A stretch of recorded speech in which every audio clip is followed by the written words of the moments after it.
तक तुम्हारी नजर में आतंकवाद की डेफिनेशन हमास ने जो किया वो आतंकवाद है। ये आप कहते रहो। मतलब कल फिलिस्तीन ने किस तरह इजराइल ने फिलिस्तीन के बच्चों को 500 बच्चों को मार डाला, उसको आप नहीं कहेंगे, आप उसको कहेंगे जवाबी कार्रवाई। होता है भैया, इजराइल वहाँ पे सायरन बजा रहा है, वहाँ पे पर्ची डाल रहा है कि भाई सिविलियन यहाँ से निकल जाओ। तुम्हारे बाप का इलाका है जो निकल जाओ, मतलब उन्हीं की जमीनों में से वहां से निकल जाओ। तुम्हारे बाप का इलाका है, निकल जाओ। खाली कर दो। क्यों निकल जाओ? तुम्हारे बाप का इलाका में भूखे नांगो कुत्तों तुम्हारे पास टुकड़ा नहीं था।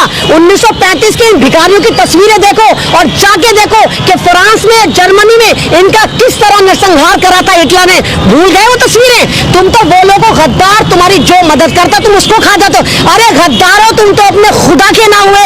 अरे गद्दारो, तुम तो अपने पैगंबर के ना हुए।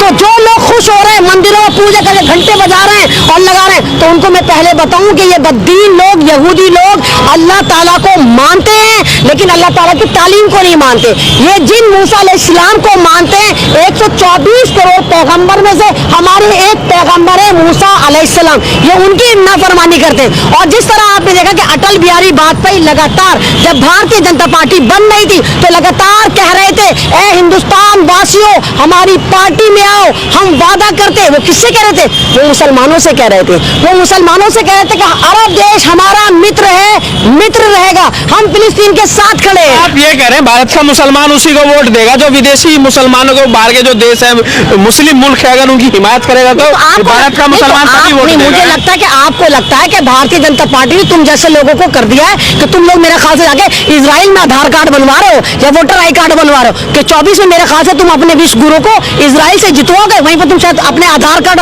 और अपने वो बनवा रहे हो पैन कार्ड वगैरह। तुम पागल हो गए हो क्या? मतलब आप ही देखिए कि मतलब क्या है। इतना प्यार आपको फिलिस्तीन के लिए है भारत से? अरे बावले, भारत मेरा मुल्क है, फिलिस्तीन मेरी धार्मिक जगह है, वो मेरे पैगंबरों का शहर है, वो मेरा किबला अव्वल है, वो मेरी धार्मिक जगह है। तुम फिलिस्तीन को भारत में लाके क्यों जोड़ रहे हो? तुम ही लोग हो जो मणिपुर को दिखाते हो कि सऊदी अरब का हिस्सा है और फिलिस्तीन को तुमने हिंदुस्तान में लाकर डिप्लॉय कर दिया। अबे फिलिस्तीन बाहर है, मणिपुर भारत के अंदर है। तुमने मणिपुर को तो बसा दिया बाहर, मणिपुर पर तुम बात नहीं करते, लेकिन फिलिस्तीन को तुम ऐसे दर्द ले रहे हो कि जैसे भारत के अंदर फिलिस्तीनी है और इजराइल है और दूसरी स्टेट पर हमला कर दिया। अंजाम क्या होगा?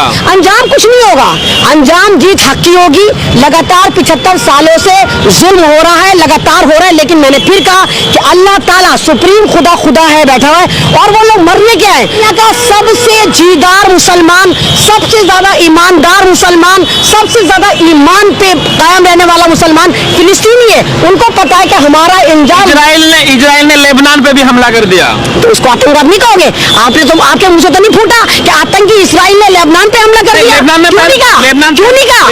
लेबनान का जो हिजबुल्लाह ग्रुप है वो पहले से ही वहाँ पे तान के खड़ा है, वहाँ पे तान के खड़ा रहने पर मैं यहाँ पर तान पकड़े तो मेरे पर हमला कर दोगे?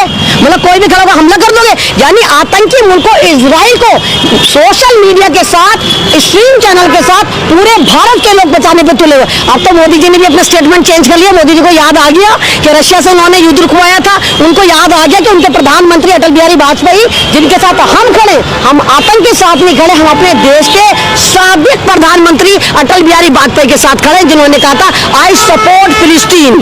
अगर आपको इतना प्यार बीजेपी से है, अटल बिहारी वाजपेयी से है, मोदी जी भी तो कह रहे हैं हम इजराइल के साथ हैं, नहीं तो क्यों गिरगिट हो, क्या हो, गद्दार हो, नमक हराम हो कि कल इसका नमक खाएंगे कल उसका नमक? समय की बात है, समय के हिसाब से डिसीजन लिया जाता है। डिसीजन भैया खुदा तुम्हें समझे, जानवर कुत्ते बिल्ली नहीं हो, डिसीजन दिमाग से लिया जाता है। यानी तुम हमेशा कातिल के साथ खड़े हो, जहाँ मुसलमान मरता है वहाँ तुम खड़े रहते हो। मतलब जहाँ मुसलमान मरता है मुसलमान आतंकवादी, यहाँ का आतंकवादी, वहाँ का आतंकवादी, और जहाँ मुसलमान मरता है जो दूसरा मुल्क मारता है तो उसको कहते हैं जवाबी कार्रवाई। आपके लिए देश की नीति से ऊपर पूरी दुनिया का मुसलमान आपके लिए। देखिए देश की नीति में यहाँ कोई मतलब नहीं। मोदी जी आप ही तो, जब कोई भी मुल्क, जब मेरे भारत के किसान बैठे थे, मेरी भारत की वो रेसलर जो गोल्ड मेडल लेकर, आप दुनिया के किसी भी मुसलमान के लिए खड़े हो यार, तो पहले बात तो सुनता नहीं, अपने टांग आता है बीच में सवाल दाग देता, सुनता है नहीं बावला।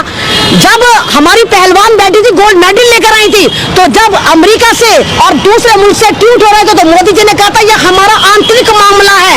जब तुम्हारे मामले में कोई बोले, तुम जब जुल्म करो, कोई बोले पहलवानों पे बोले एनआरसी पे बोले, किसानों पे बोले तो तुम्हारा आंतरिक मामला हो जाता है। लेकिन जब दूसरे मुल्क में युद्ध होता है तुम कूद कूद के जालिमों का साथ देते, क्योंकि तुम्हें लगता है कि वहां मुसलमान मर रहे हैं। तो मोदी जी अपना ज्ञान दुरुस्त करो, थोड़ा पढ़ो।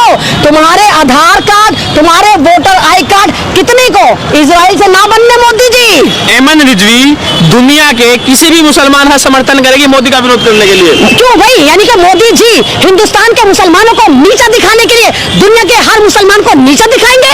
ये तो आप मोदी जी से सवाल करो कि हिंदुस्तान में मुसलमान पिटेगा, छितेगा, मॉब लिंचिंग होगी, उनको मारने के नारे लगाए दिए जाएंगे, और दुनिया में भी अगर कहीं मुसलमान पिटेगा तो मोदी जी मारने वाले के साथ खड़े होंगे। कि क्या स्थिति आपको नजर आ रही है? आपको लग रहा है